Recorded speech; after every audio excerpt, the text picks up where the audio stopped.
Bismillahirrahmanirrahim. Assalamu alaikum students and welcome to the second part of this week lesson.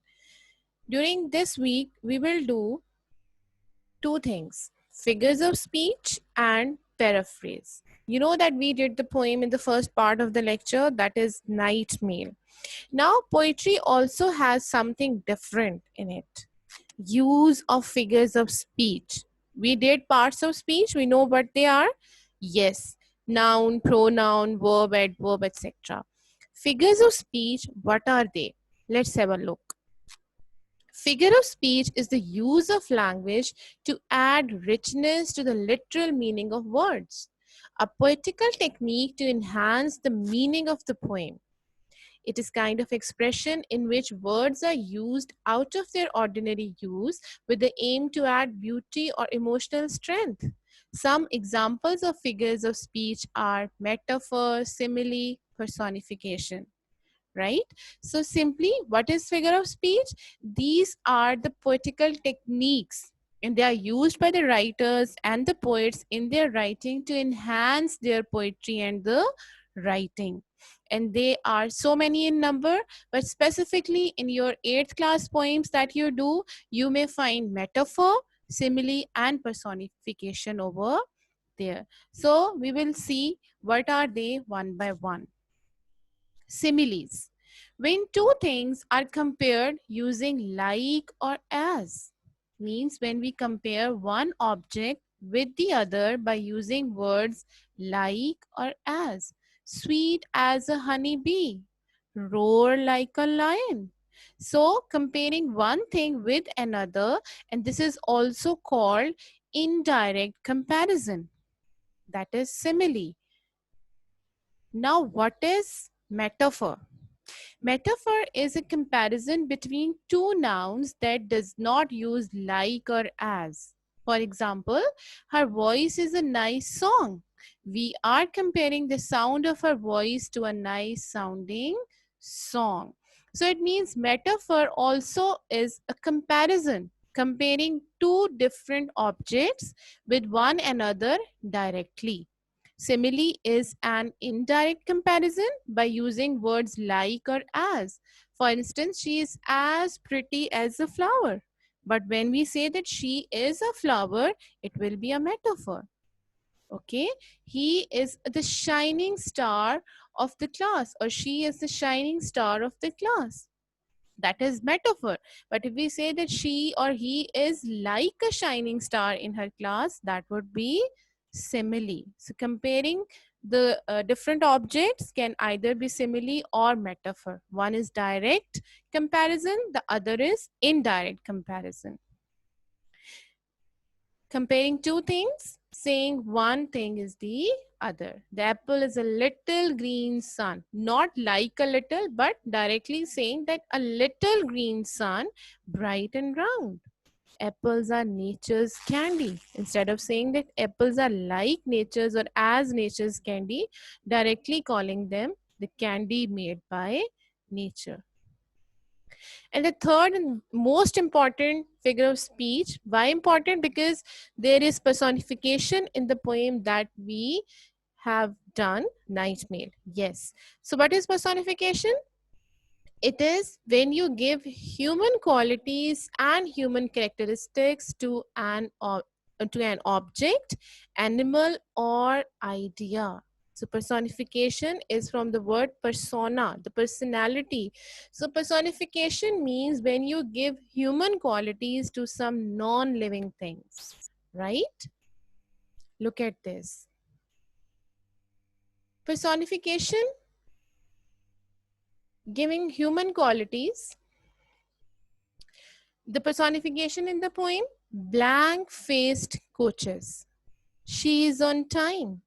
Her shoulders, etc. You can find it here as well. Gradients against her, but she is on time. And yes, white steam over her shoulder. As she passes, she approaches. Her blank-faced coaches. So throughout the poem, you can find that as if the night mail is compared to a living thing, a human, right? Her shoulder, she is on time. So this is what personification is. And now come to the next part of this video, of this lecture, that is paraphrasing. I'll give you a homework, an assignment that you will have to paraphrase the lines of the poem. So how will you be able to do that? Let's see. What is a paraphrase? When you paraphrase, you restate someone else's ideas in your own words. Unlike a summary, a paraphrase includes both the main and the supporting ideas of your source. The usual purpose of a paraphrase is to express someone else's ideas more clearly and more simply, to translate what may be complex in the original into easily understandable prose. So simply, what is paraphrase? Yes, changing the poetry into prose, rearranging the lines, simplifying them into understandable prose without adding any further explanation into it. So paraphrase is rearranging the lines. So what is the paraphrase of a poem? When you paraphrase a poem, use your own words to explain the major ideas line by line. Paraphrasing isn't the same as explicating or analyzing a poem. So you're not going to explain it, right? You are just going to rephrase it line by line into simple words or the arrangement. The goal is to rephrase the ideas in your own words without evaluating or addressing the author's hidden message or underlying themes. So in paraphrase, we are not supposed to write the symbolic meanings or the hidden message given by the poet, but we just rephrase the lines. A paraphrase poem is a literal translation in regular prose without rhyme or meter. So we know that at the end of the like every line in stanza there are rhyming words, but when we are going to do the paraphrase, we will turn it into a simple prose and we are not going to use any rhyme or anything else. A paraphrase of something is the same thing written or spoken using different words, often in a simpler and shorter form that makes the original meaning clearer, right? So paraphrase is something like the same thing written or spoken in different words. We have to write the same thing. We are not going to add anything into paraphrase. We are not going to exclude anything that is like written in the stanza by the poet. We are just rearranging it, turning it simply from poetry to prose in our own words, in simple words. Okay. And before writing the paraphrase of the stanza, we have to add the reference lines. So how we will write them?